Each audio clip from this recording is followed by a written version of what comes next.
President Joe Biden is planning to sign a bunch of executive orders, one of which is expected to be extending eviction and foreclosure moratoriums. Right now, the pause of evictions ends on January the 31st.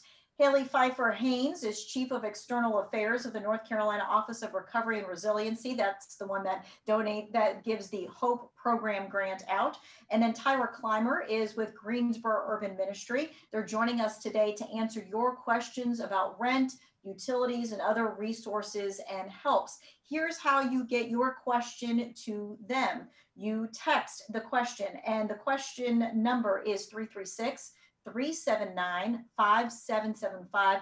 Again, this is text only, so do not call. Again, text only, do not call. All right, let's first and foremost start off with that executive order that we're expected to be signed that's going to push those evictions back past January 31st. Haley, you have some information on that. Yes, it's being widely reported now that our new president is signing an executive order today that will extend the eviction moratorium through the end of March. That would be by executive order. And he's also pursuing legislation that would seek congressional approval of eviction moratorium through the end of September, really to get us through the end of what we hope is the end of the pandemic.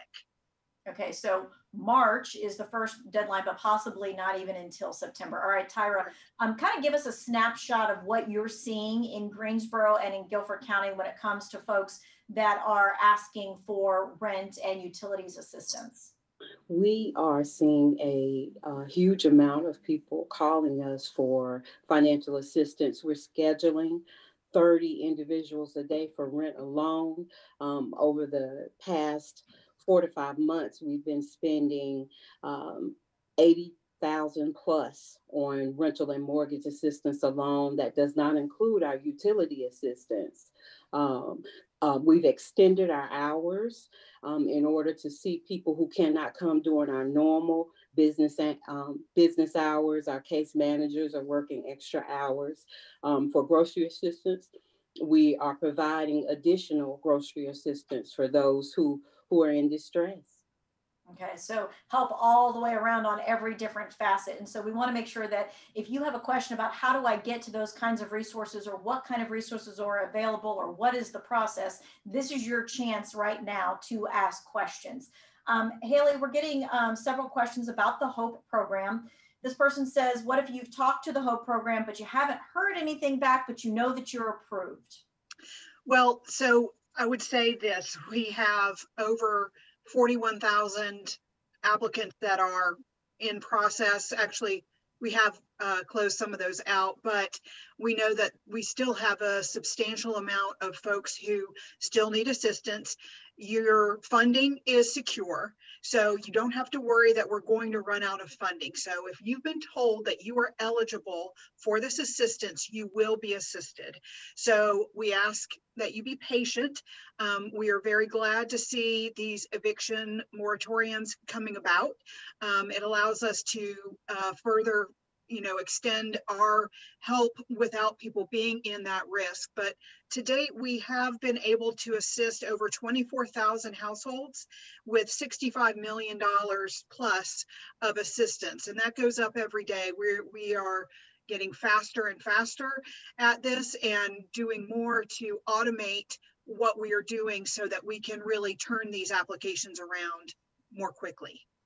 Okay, and I know that there is some changes coming to the HOPE program, and can you talk a little bit about those? Yes, so we will be announcing some changes in rent assistance next week. That will affect how quickly we can calculate these awards, and it will cut down on the amount of paperwork that we will need from folks. But what will be very important is having their landlord's email address. And so we will be sending out an email to all the folks who are still waiting for assistance to give them access to a portal where they can go and upload the information or enter the information that is missing so that we can process their award. Okay, so a portal and other things are coming. All right, we've got a question about, is the HOPE program application process over? And it is for the moment. That doesn't mean that there won't be more money coming down the pike, but for right now, it is closed, which means that, Tyra, then those folks are going to be coming to you saying, hey, how can I get help? And what do they need to do? Reach out to us. On our emergency assistance hotline, and we will get back with them and schedule an appointment. We just say, don't panic. Again, we've added additional staff so that we can meet the needs of the number of calls that we're receiving at this time. And kind of what is that process? Like when they call you and they set up an appointment, what should they expect at that appointment, and what kinds of information do they need to bring with them? During the time that we're doing the pre-screening for the appointment, we will ask them to bring documentation of their income and expenses, their crisis, just backup of what's going on with their situation, information from their landlord, mortgage company, from the utility company. We're going to make it as easy as possible for those who come in for help, because we know that this is a very stressful time. And so we're going to do all that we can. For urban ministry. Yeah. We're going to touch on, Tyra's going to be giving you a few resources if you don't live in Greensboro, where you can be doing that. We're going to take a quick break. We're going to continue to take your questions, the number at the bottom of your screen, and we'll be right back.